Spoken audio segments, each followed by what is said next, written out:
Saudações aos servos de Deus, aos amantes da Bíblia Sagrada. Meu nome é Nazeu Campelo, advogado, teólogo, e a reflexão teológica da semana em Cantares, capítulo 1, versículo 9. As éguas do carro de Faraó eu te comparo, ó amada minha. Ora, para nós ocidentais do século XXI, comparar uma noiva, uma pretendente a um animal de quatro patas realmente soaria muito ofensivo. Mas qual era o sentido do texto? O que o escritor sagrado, no caso apontado como Salomão, qual seria o intuito desse nobre rei ao comparar a sulamita com as éguas do carro de Faraó? Pois bem, já alertando aos senhores que nós vamos tentar utilizar uma reflexão crítica, uma interpretação exegética do texto sagrado, recorrendo a alguns teólogos e tentando deixar o texto, a interpretação, na verdade, alegórica, comparativa, um pouquinho de lado.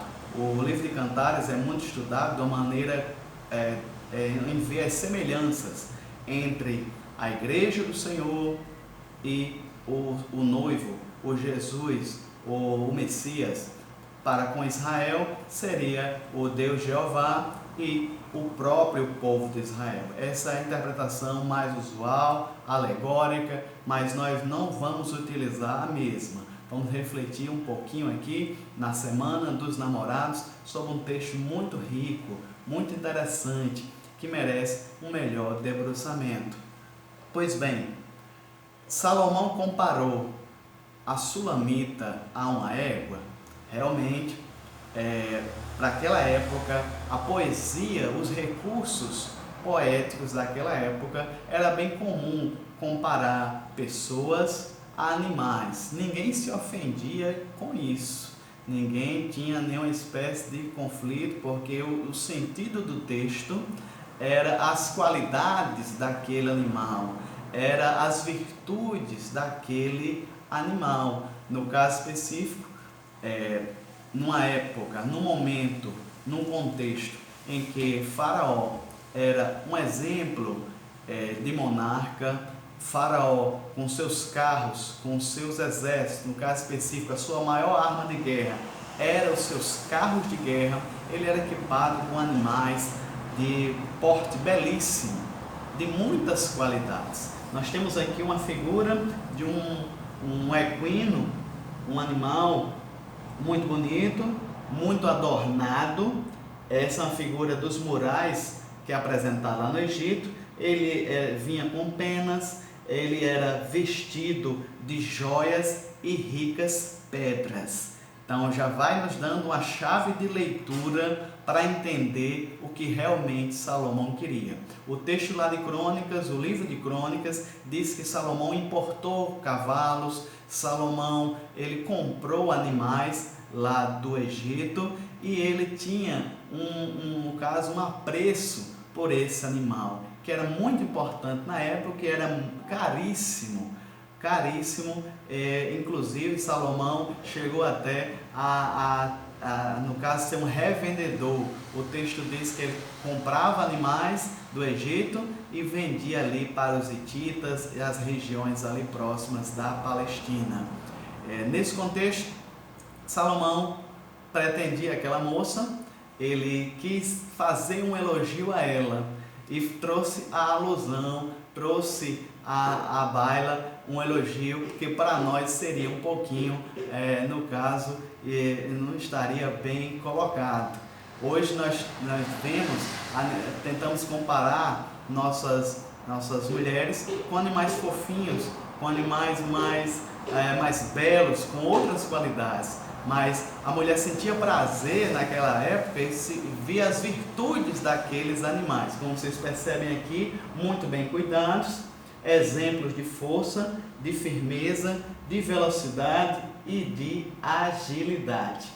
Mais outra figura aí espelhando. O que é interessante, os senhores perceberem, é que só vemos nas pinturas lá do Egito, só vemos animais machos. Era incomum trazer uma égua trazer, no caso, o gênero feminino para as guerras. Era muito incomum, não era o normal.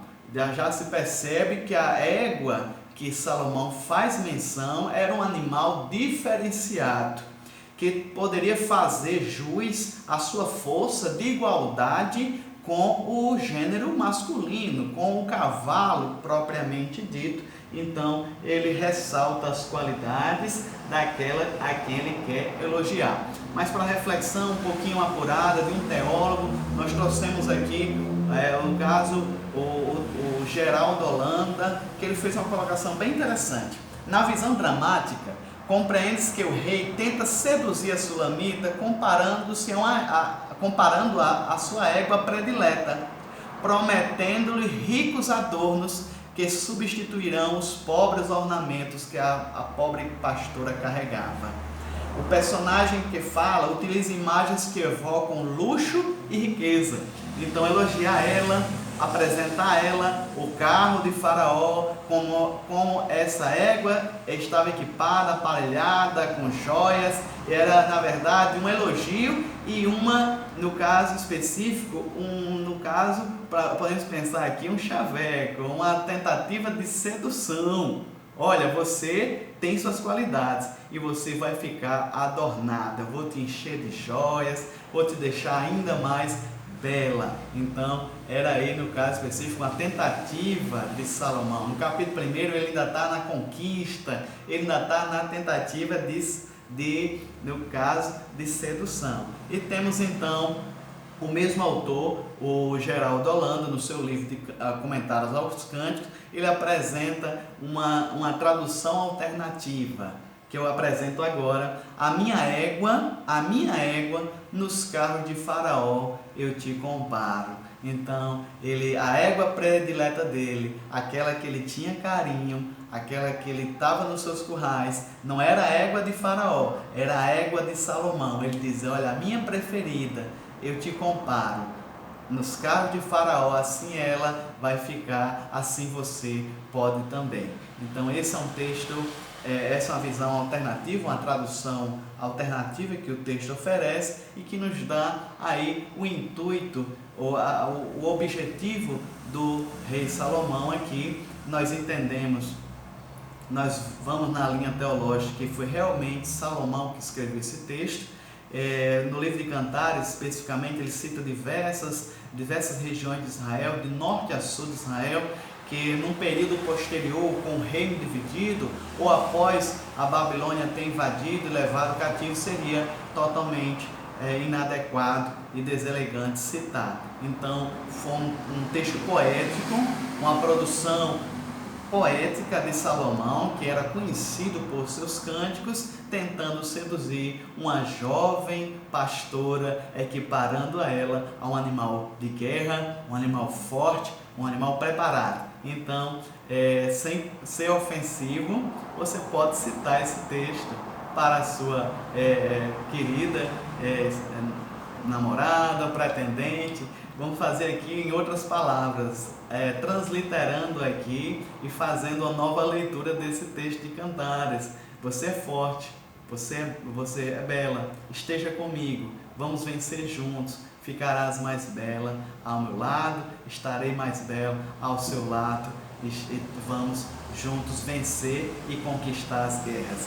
Isso aí é uma pequena reflexão desse texto, um texto, como eu falei agora há pouco, que é muito utilizado em alegorias, mas nós trouxemos uma reflexão histórica da Sulamita, a jovem pastora, sendo seduzida, ou a tentativa no capítulo 1 de sedução, entendendo um pouquinho do contexto da época e da maneira de se expressar.